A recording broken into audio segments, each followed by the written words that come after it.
আজিব চাই কি সুধিহি আমাক। চাহ আহি পোৱালৈকে ৰাজুৰ পৰা গান এটাকে শুনো। ৰাজু গান এটা গা না।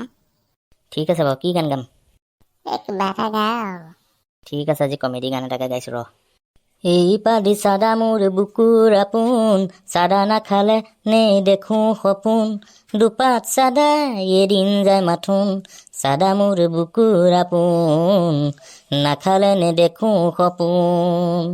সৰু বৰে নাই পাকে চাদাৰ সমুলি, দেখিলেই কয় এপালি দিয়ক বুলি, চোন চাদাৰেই বান্ধোন, দুপাত চাদাই এদিন যায় মাথোন, চাদা মোৰ বুকুৰ আপোন, নাখালে নেদেখো সপোন।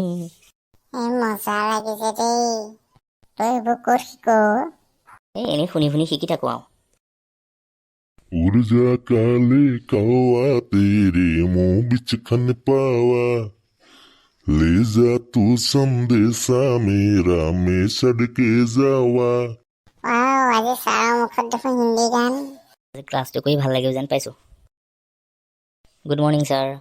Good morning sir. Good morning. বাৰু তেনেহ'লে আজি ক্লাছটো আৰম্ভ কৰোঁ আৰু। Okay sir. বাৰু ৰাজু, প্ৰথমে তই কচোন আমাৰ পৃথিৱীখনত দেশ কেইখন আছে? ছাৰ, পৃথিৱীখনত দেশ মাত্ৰ এখনেই আছে, বাকী সকলোবোৰ বিদেশ হয় ছাৰ। কেনেকৈ এখন দেশ পালিও কচোন শুনো। ছাৰ শুনক তেন্তে, ধৰি লওক আজি আপুনি ভাৰতৰ পৰা আমেৰিকা বা ৰাছিয়ালৈ যাব, সেয়া বিদেশ হয়নে নহয় ছাৰ? হয় বাৰু।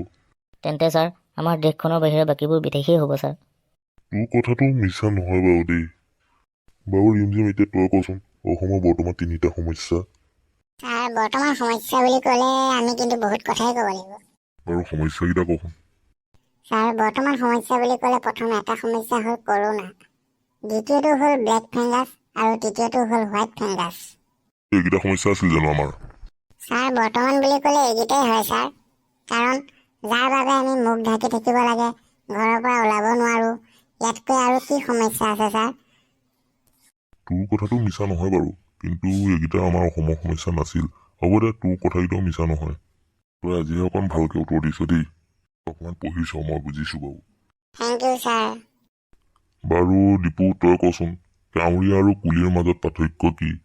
ছাৰে সদায় দেখি থকা প্ৰশ্নটোকে সুধিলে মোক। আৰু তাকে তই মোক বুজাই মেলি কচোন। অ'কে ছাৰ, কৈছোঁ শুনক।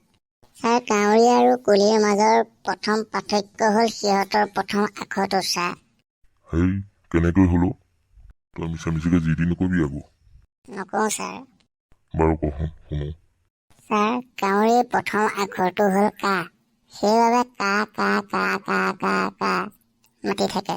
আৰু কুলিৰ প্ৰথম আখৰটো হ'ল কু, সেইবাবে কু কু কু কু বুলি মাতি থাকে।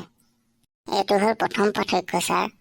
দ্বিতীয় পাৰ্থক্য হ'ল ছাৰ, কাউৰী কিছুমান দেখিবলৈ অকণমান মদৰুৱা ৰঙৰ, কিন্তু কুলিৰ ৰং সম্পূৰ্ণ ক'লা। আৰু তৃতীয় পাৰ্থক্যটো হ'ল ছাৰ, কাউৰী আমাৰ বাৰীত সদায় থাকে, কিন্তু কুলি বছৰেকৰ মূৰত মাত্ৰ 2 মাহমানহে থাকেহি আমাৰ বাৰীত। আৰু কমনে পাৰ্থক্য? আৰু এটা কচোন বাৰু।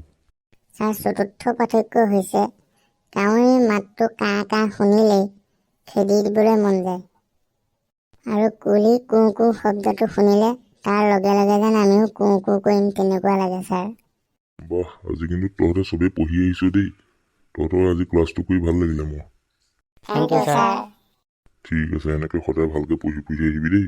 মই সুধিলে যাতে তহঁতে পটাপট কৰি যাব পাৰোঁ। Okay sir.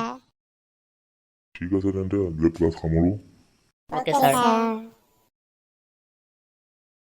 ছাৰে আজি আমাক শলাগ লৈছে দেই। আজি আমি পাৰিছোঁ যে সেইকাৰণে সহায় লৈছে আকৌ। ছাৰে আজিহে আমাক ভাল বুলি কৈছে। ঠিক আছে, এতিয়া গৈ থাকোঁ বৈ। গৈ থাকোঁ।